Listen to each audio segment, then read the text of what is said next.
must constantly look at things in a different way.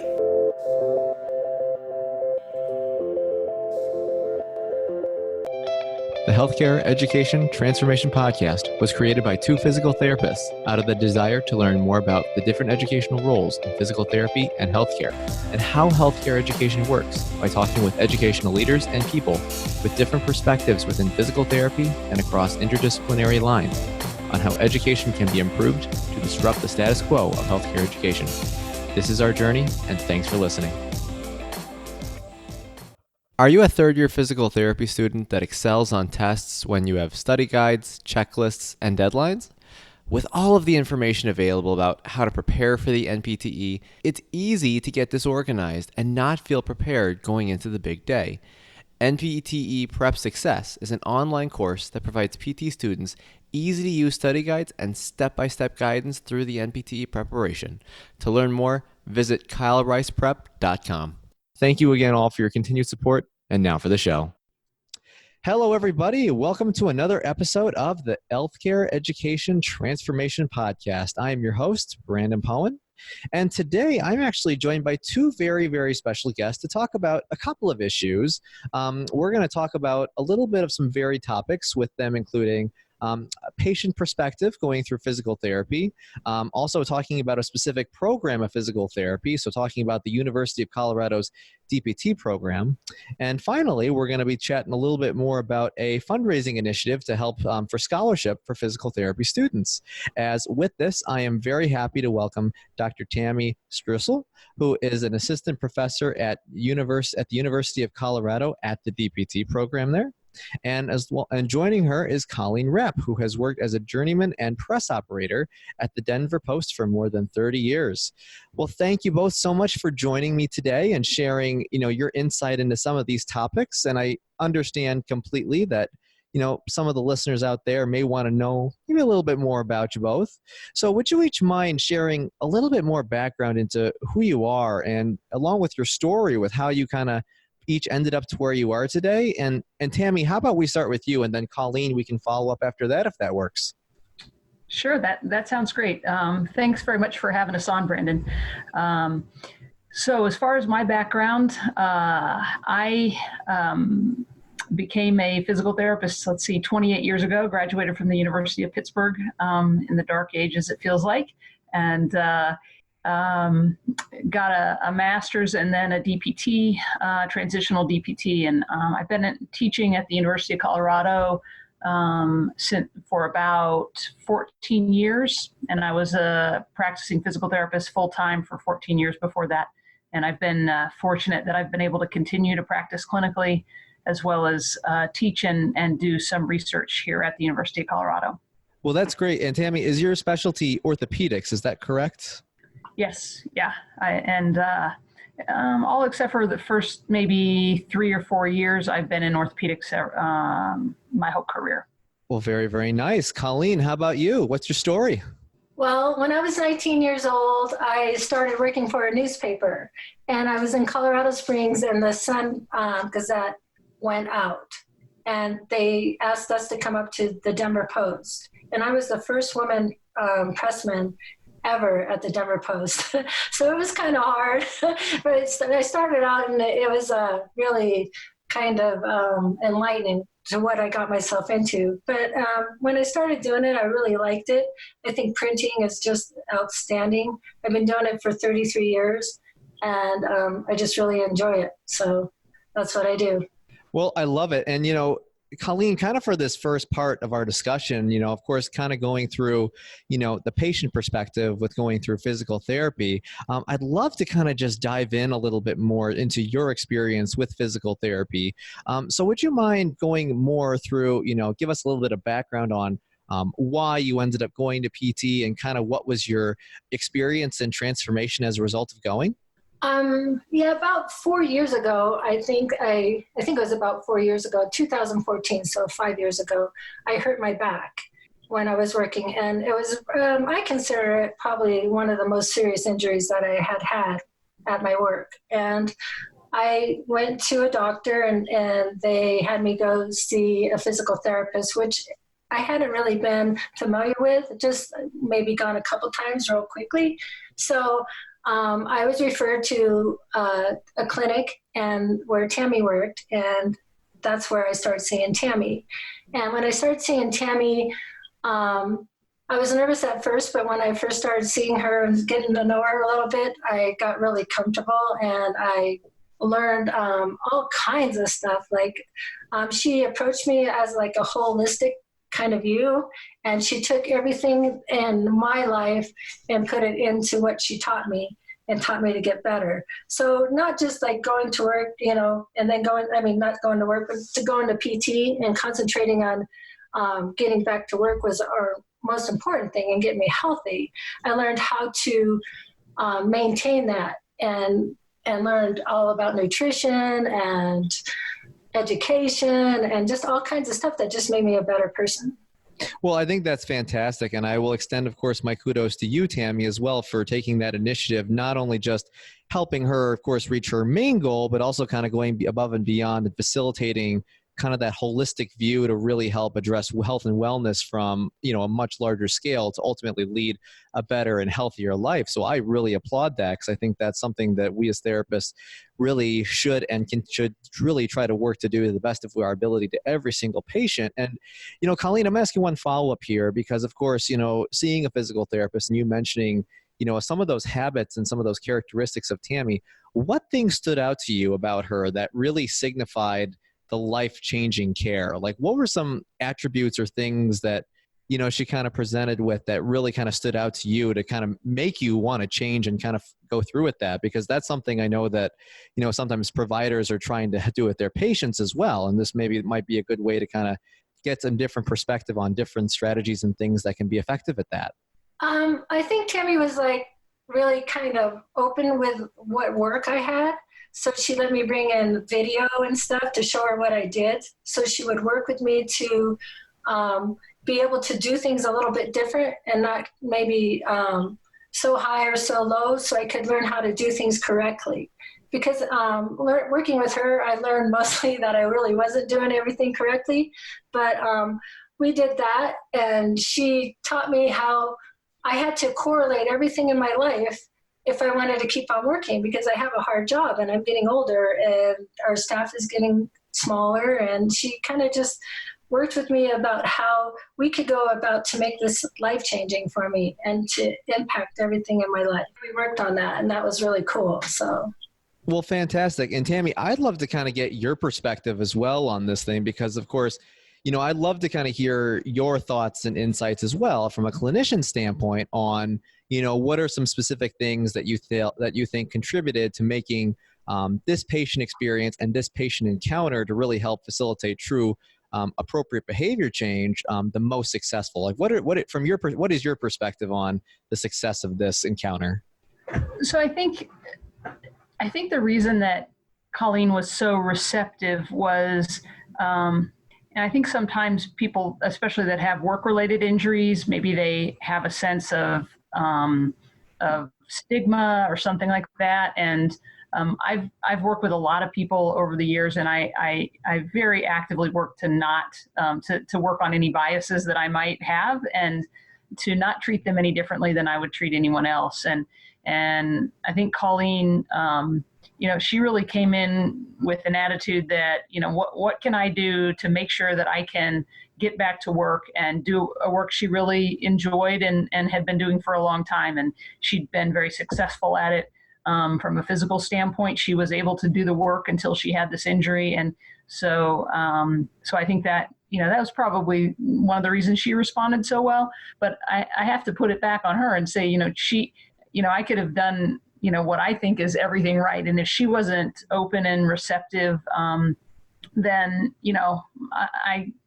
we wouldn't have had any success at all. She really is the one that had to put in all of the work. And I just tried to, teach her how to do things that were maybe, as she described, working a little safer and smarter, not harder, those types of things. But also, I think just from a lifestyle standpoint, at the time she didn't have a particularly healthy diet. She didn't have an active, what I would call an active lifestyle. As she said before, that her work was her exercise, and so she didn't really work outside of that. And I think one of the things that one of the reasons she embraced some of those changes is that we tried to emphasize not only on things like, getting stronger and that kind of thing, but doing activities and exercises that she enjoyed. So she does a lot of hiking, for instance, and we happen to live in a place where we're lucky enough to be able to do that pretty easily. And so she has really enjoyed that and just kind of adopted a whole different mindset, including things like sleeping and, like I said, diet and those kinds of things. So not just like the isolated, like PT related things for her back, but just really she embraced some of these bigger changes that I think, at least so far, seem to be lifetime changes. Hopefully that continues. Well, I love it. And I think, Tami, you both kind of brought on some really key important points that I kind of wanted to highlight real quickly here before we kind of dive into some other avenues. One of the big things that I kind of heard from you, of course, with, Tami, that you had just mentioned that you thought was one of the big things that contributed to the success, of course, the individual being receptive and open to learning those kinds of things. So I think that I'll completely agree. That can certainly be a big thing for people, but you also mentioning, of course, appropriate listening, meeting people where they are at in terms of from an ability, but also a belief level, and making sure that you're working on things relevant to the patient's needs and wants. So I think those are some really, really solid points in terms of, from a provider standpoint on how some things that certainly we should be aiming for to do with all of our patients to the best of our ability, given the situation as it presents. But Tami, I wanted to kind of dive in because, of course, we had your fellow coworker, Dawn Magnuson, on in the past to talk about, healthcare, health promotion, and population health terminology. But we really hadn't discussed a little bit more in depth about the University of Colorado's program. And the reason kind of why we like to kind of highlight and just kind of touch base on different program standpoint is because, we understand that there are actually many faculty who listen to this podcast. And a benefit of that is that other faculty can hear and learn different methods and strategies from other programs to at least take into consideration for possible implementation or discussion into how they can maybe modify their own programs to help benefit their students. So would you mind kind of giving us a little bit of an overview on the structure and layout of the program, just to kind of highlight some of those aspects for the audience? Sure, happy to. So at the University of Colorado, we're on what's called the Anschutz Medical Campus, which is actually in Aurora, Colorado, just outside of Denver. And several years ago, we graduated our first class with our current curriculum in 2016. And we made some pretty significant structural changes at that time. Our program now lasts a little over 2.5 years. And then we have a paid year-long internship at the end. So how it's structured is that everyone does a final clinical experience lasting 3 months. And if the individual is matched to an internship, then they continue on for for the rest of the year for a post-graduation phase that has a focus on mentoring and that kind of thing. And we decided to go that direction. We kind of have 4 different main reasons. One is kind of workforce readiness. We talked to our clinical sites, and there's concerns that maybe people were graduating and they needed 6 months to kind of get up to speed. And from a financial standpoint, that is very challenging for employers. So that was one. And then a need from the student side for mentoring. And so there's a lot of mentoring that is built into these internships. They're a year long, but they are not full-time patient care. There's definitely time carved out for mentoring in those. We also were cognizant of, some billing restrictions like with Medicare and that kind of thing. So, for the post-graduation phase, these individuals have actually taken the NPTE and they're licensed to practice. So there's no restrictions there. And then the other piece of that is that we're trying to reduce student debt. So the amount of time that they're in school goes down, and the amount of time that they're being paid goes up, even if they're not at a full salary for that internship. So that's kind of one of the things that we changed pretty substantially. I think, I guess that's kind of the structure. I guess that's what you ask. Honestly, I mean, we've heard from a lot of people, and of course, one of the earliest names that kind of brings up this kind of shortened curriculum phase and enhanced clinical phase to address some of those concerns and things that you had mentioned. Of course, I always go back and think of John Childs and Evidence in Motion and how they've created that, started the 2-year program and then kind of did something similar to kind of what you had just said. So it's interesting to see that we're seeing more people modify the structure to address, like you had mentioned, student debt and some of these other things from a clinical experience side to help have certain things not be as big of a barrier and they feel a little bit more ready when they come out. But apart from, obviously those are some pretty solid strengths. Are there any other strengths or limitations of the program as you kind of see it? And are there any other unique factors of the program that you think are kind of unique to this program specifically? So I think that our greatest strength is our faculty, and we're highly collaborative. We have, depending on the individual, we have people that are very high-level teachers. We have people that are high-level researchers that are NIH funded for millions of dollars. We have very high-level clinical providers, and then we're very involved at the APTA level, especially at the national level. So I feel like that those are definitely strengths. As far as unique aspects of the program itself, I think the internship is fairly unique. We also have, I think a lot of programs have pro bono clinics, and we have one, but it's entirely student run and it's interprofessional. So I think that's fairly unique combination of things for our pro bono clinic, and that's called the Dawn Clinic, and it's in a part of Aurora that has a lot of socioeconomic issues, and so we provide care there. So I think that's probably what I would say is some of our biggest strengths. I could go on and on for hours about how great our program is and how great our students are, but those are some highlights. Given that, of course, you kind of had mentioned that as a faculty, you all had kind of made this substantial shift regarding the structure.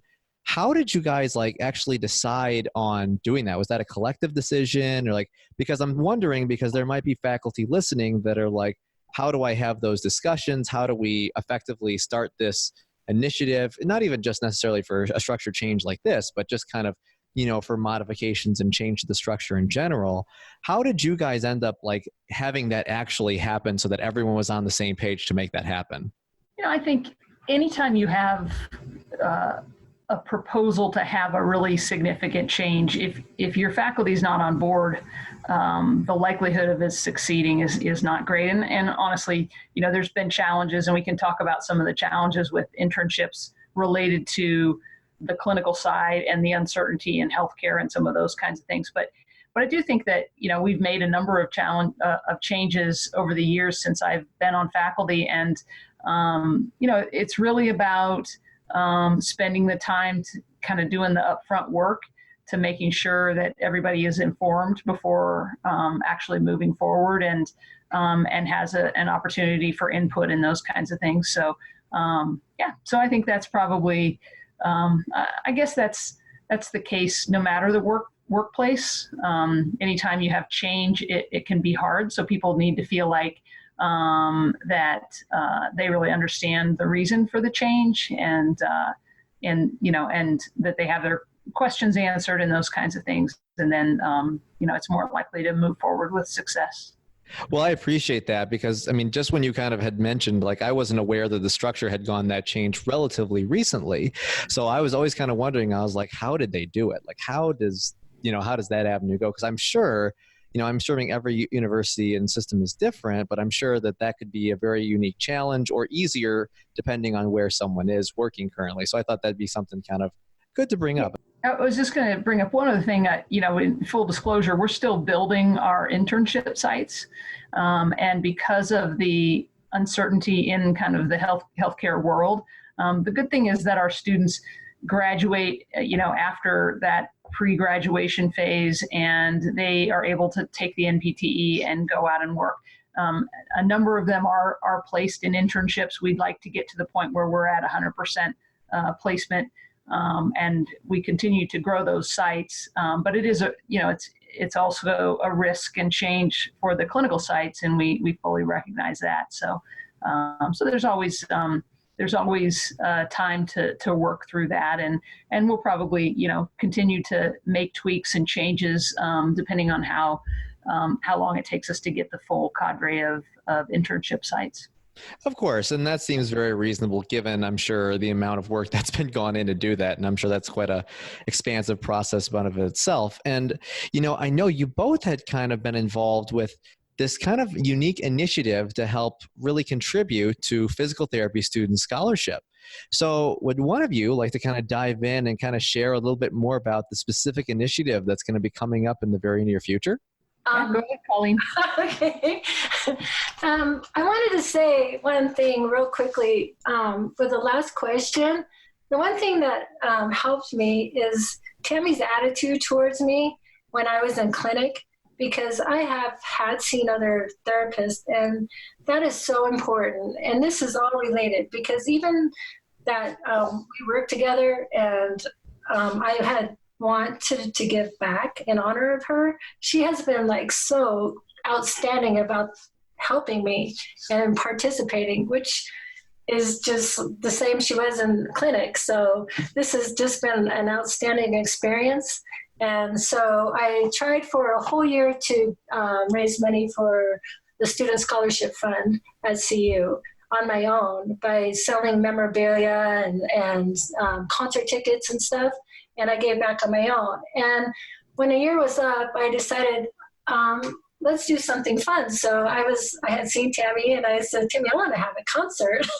And she was really acceptable to it. And she was really great. She said, I'll work with you. And it was really cool about it because she works at CU, and she could handle all that stuff, and I didn't have to do all that. And she was willing to do all that and help me with that. So that has helped out. And I could do all the other stuff, like get an artist and get a venue, and then it all came together. And we are having a concert September 5th in Denver at the Soiled Dove Underground with Hazel Miller. And Hazel is a very, very, very popular artist in Denver. She has traveled all over the world. She just is very kind of jazzy, bluesy, top 40, just very happy person. And when I asked her about it, she loved it. She loved the fact that she could help out, and she really wanted to do it. So that was really cool. And tickets are, I think, they're on sale at the Soiled Dove Underground website. We have links out on Twitter, as you've seen, and on Facebook. And we are asking people who can't make the show to maybe donate to the scholarship fund to help out and support our efforts. And I think that's about it. Do you have anything to add, Tami? No, I just, I think Colleen has approached this in the same way that she approached, her health and making some of the other changes. She went all in. And so she's really done a lot of work, including putting a lot of upfront funds into this to get the artist and get the venue. And then she's, put a lot of work into promoting it and those kinds of things. So we'd love to see the concert sell out, and also, if at all possible, have additional donations come into the DPT Scholarship Fund. That would be terrific. We do have a diversity initiative, and one of the goals for that is to have our student population reflect more closely the patients that they will be out serving. And so we've really done a lot of things, and diversity in a very broad way, diversity of various experiences, as well as racial and other diversity. So we have a lot of focus on that. The particular fund that the Hazel Miller concert will go to is actually our general scholarship fund. So that funds a number of different scholarships that are both merit and need-based scholarships for our students. Well, perfect. And we were also kind of chatting in the pre-show a little bit more about the potential that the concert may perhaps be available to be seen online. Colleen, do you want to kind of touch base on the status of that and just kind of let us know what that might entail regarding that? 'Cause I know some people may be interested in that given when the time comes. Well, when I started this, Hazel really wasn't, the artist wasn't really into having a lot of publicity or anything over it, like video or anything. When I approached her last week to put on my Hazel Miller concert page on Facebook a live stream, we're working it out as it comes. So what I'm trying to do is September 5th, I will put out a tweet and all over CU maybe can put something out, Facebook, that I want to ask everybody for that day, every physical therapist, every patient, every person that is in the medical field to support us. This is your time to support what we're doing. And I want to put links out. I want to try to have a live stream on Facebook. If I can't have the live stream, I will be posting links on there where they can click. I can have students be telling, anybody would put a story on or pictures of our live event. So I'm kind of like trying to make, not like the Jerry Lewis telethon, but make it just a physical therapy awareness day where people can actually give back and support. And I'm going to really do the best so everybody knows everything and gets on and does this, because, someone will say, well, I'll do it, I will do it, or you know what I mean, or they don't. But hopefully on this day, this is the day that people can come out and support physical therapy and the students. So that's what I'm working at. Well, fantastic. And, I'd be really interested, of course, to both of you, because, I'm sure getting an initiative like this off the ground required quite a bit of work and stuff going on in the background to make this happen.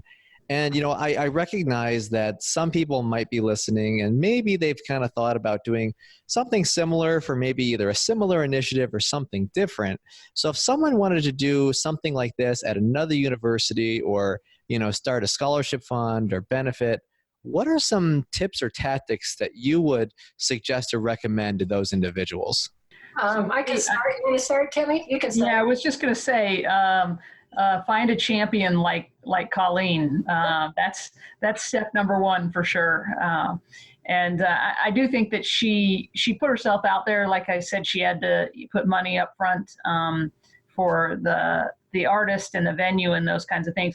I think being a state university, there's a lot of things that there's a lot of hurdles for us. And by Colleen taking the concert and making it a private concert where she is then going to donate afterwards, I think that has limited some of the restrictions that we have if this was actually a CU concert. This is Colleen's concert to benefit the DPT Student Scholarship Fund.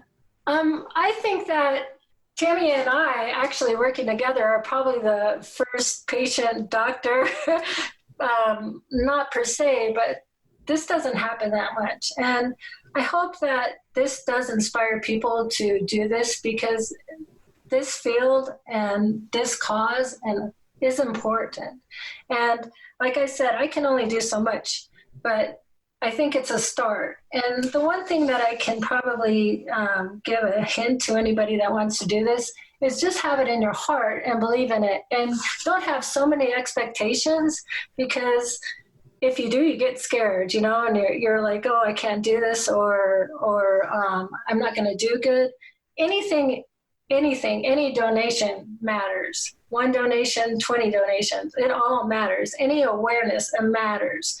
I've been, Brandon, we've been on Twitter and you see me and people are responding like crazy. I mean, it has been incredible how people will say, well, thank you. Thank you guys for doing this. Thank you for bringing awareness and stuff. So if I had an advice to somebody who wanted to do this, I would tell them to first find somebody that's willing to work with you, to basically have a goal and to stay true to that goal, and just basically find things that people are going to like. Because when you come up to people, people might not have the same, well, I don't want to donate to that, or I might not donate to this. But if you can come up with things like when I first came out with a concert, Tami says, well, Hazel Miller, people like her, and they do like her. And so you can attract people that way from coming up with ideas that people would be interested in doing to help out is probably the best advice I could give you. Well, I think that's really good advice. And, I appreciate, both of you kind of sharing your perspective on these topics. But of course, it wouldn't be an HET podcast episode if we didn't ask our big question that we ask everyone at the end. Now, this can be related to what we've talked about today, or it could be something totally different, because the question that we ask is really trying to really get at different ways to improve healthcare education on a whole. So, of course, we have to ask you both. If you could change one aspect of healthcare education, whether that be physical therapy or otherwise, which aspect would you change and how would you change it? Tami, you take this one first. So I'm going to go, I think, a little away from the topics that we've been talking about, although I think there's a lot of really important things in the therapeutic relationship and biopsychosocial model and things like that I very much am an advocate of, and that have served Colleen very well.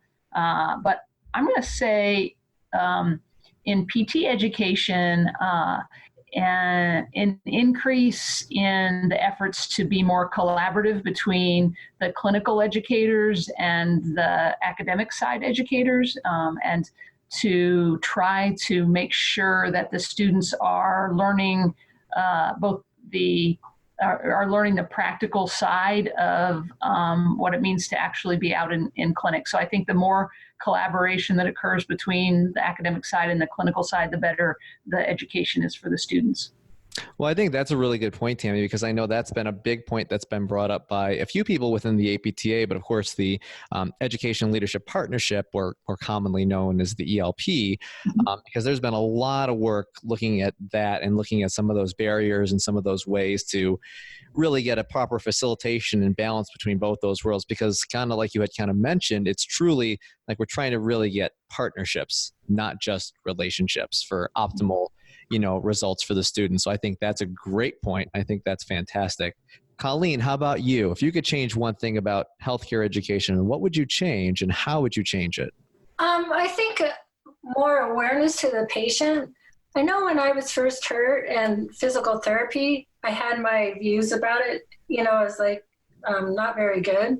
Just because not saying that weird, but with people that I work with, they had said, that they didn't want to do it and it wasn't good for them. And I had such a great experience. But when you first walk into a place, you don't know a lot about it. So I'm thinking, just saying, it's kind of like eating, something that you don't like, but you got to try it. So I think if patients were allowed to go to a clinic and given more informational pamphlets, maybe on physical therapy, or maybe some pamphlets. The best thing Tami taught me was she gave me some information on some classes I could take online to learn more about my body and my anatomy. So I think giving the patient more information about where they're going and how things will help them will be better, because it gives you more interest in what you need to do. And that's what I would probably think would be the best thing. Well, I think that highlights a very big topic that, of course, has been talked about for a very long time, of course, which is, kind of the overall lack of awareness of what physical therapy is. And I don't really blame patients or other providers for that at all, personally, because honestly, I didn't even know what PT truly entailed until I went through school and started practicing. So I think that's personally our profession's fault, personally, of not being clear and effective branders. So I think that's a valid point. Have you ever heard of clinics that do or offer discovery visits or discovery sessions? Not personally, no. Okay. It's becoming a little bit more prevalent that I've noticed throughout the country, in which, if a patient does have an interest to kind of figure out or kind of see or learn what care would look like and just kind of get a feel for the individual to see if this is someone that, I could jive with, that, I could work with. Some clinics will offer a discovery session ranging from, 30 to 60 minutes in which they'll talk with the individual about, what's been going on, what care would generally look like, and just kind of answer some of those bigger things about, what things would be addressed and kind of what the process would hypothetically be like and what the evaluation would look like. And then the patient can kind of make the decision, if that place would be the right thing for that individual, given what they want to do. Now, I don't see that at every clinic, so let's clarify that. I'm seeing that in some clinics throughout the country, but I think that's at least an interesting, innovative solution to at least partially address that. So I'd just be curious to see how that plays out for sure. Yeah, I think that would be really good. I think what I'm trying to really address is the fact that the more I learned about physical therapy, the more I wanted to do it and the more I put it in my life. And I think if you go into a clinic, in which I have before, and was kind of just real quick, and, I left, I don't think that's very effective. So what I'm trying to say is that it's really important to basically take each person and give, if it's 5 minutes, 10 minutes, give them a lot of information in that first time, because it's going to make a difference whether they want to go or if they want to stay. And I think the first impression is the best impression. The best impression you can get is going to be your reward and my reward. So that is what I'm trying to say is I wish there was a little bit more of that. And that is why Tami and me worked out so well, because she did that with me. And I'm appreciative of it. I don't know if everybody does that, but that's what I'd like to see everybody do. It's interesting because I've talked with some therapists and even some of my friends that kind of work across the country where I went to school. And I know some of them are working for clinics where they end up seeing like 2 to 3 to 4 patients at a time. And personally, I'm just like, gosh, how do you do that? How do you do that, keep everything straight and be able to put out high quality? And some can do it very well, some cannot. So there's certainly a variability in business models that certainly exist within practices, and I don't have the solution on that because I understand that there's financial concerns and there's other things that are partially driving that. So I just think that's something to at least consider, is that we certainly don't have an even playing field when it comes to that. Yeah, I don't know, Tami, what do you think about that? I mean, you've got so much time, I think, and I could go on and on. I've definitely worked in higher volume clinics, and I choose not to do that now, and I think it's because I've recognized the importance of the relationship, and I think that if you have multiple people at one time, it's really, really hard. And that said, I've chosen to work in almost entirely private practices because I think that there's so many reasons for that, but they're being squeezed so intensely, and so I'm really hoping that the ones that are providing really good care in that are allowing the therapist to have that those one-on-one visits, that they continue to survive in the healthcare climate. So, but it's tough, and I understand why not everybody has been able to do that. But the good thing about having practiced so long is that I have a little bit more. I can be a little more selective about where I'm practicing, and I've been really fortunate for most of the time that I've been in academia to be able to work in clinics that are really outstanding and that do believe in that one-on-one time. Yeah, I think that's a really, really good point. And I know we've talked about a lot of avenues regarding, the patient perspective, of course, the program, but of course, this awesome fundraiser that you guys are kind of spearheading, shall I say. Let's say someone is listening and they want to learn a little bit more about any of the topics that we've talked about. Where can people kind of follow up or read more online should they want to either just learn more or reach out should they have a question? Well, as far as the concert itself, you can, for the artist, you can look at hazelmiller.biz, which will give every information about her. You can also go on my Facebook page, which is the Hazel Miller Concert, which has everything on it. I put anything from links to about the school to pictures of the school, and I put any informational about the venue, about what I wanted to do, about myself, about the whole thing. So I think the Hazel Miller concert on Facebook is a pretty good site. I think looking at CU therapies, Tami, is it CU therapy or is it a certain link that they can go on to for your school? So why don't I provide that to you and you can put it on the concert page, because I'd have to see, and on the podcast page, because I'd have to see exactly what the best link would be. Okay. I don't know. I don't think we have like a single link. It's a couple links through the university, so I'd have to check. Okay, and then I think that's about it. I think just those 3 pages. I think the CU, I think they're doing a really good job. Because you can go on CU physical therapy and you can read about the school. And plus they have provided a lot about the concert and stuff, which is good. I go on Twitter, so a lot of people have to join me to see my stuff, but I can put it out there. But if anyone needs to know, I think the best thing to do is basically just go on the Hazel Miller concert on Facebook, and I will make sure everything is on there. Well, perfect. And thank you both again so much for all your work that you do, not even just for this concert, but for, education, clinical practice, and so many other things that you do. As I really appreciate you both kind of sharing the time and insight about this to the listeners. And thanks for coming on. Thank you, Brandon. Access to healthcare is one of the largest issues facing both providers and patients, as millions of people worldwide lack timely and affordable access to healthcare. Anywhere Healthcare, a telehealth platform, is a simple, low-cost option for providers and patients that eliminates the barriers to access to all kinds of healthcare. To find out more, check out anywhere.healthcare, which is available in our show notes. And if you use the code HET in all caps when you email to sign up, you'll save 25% off the total cost.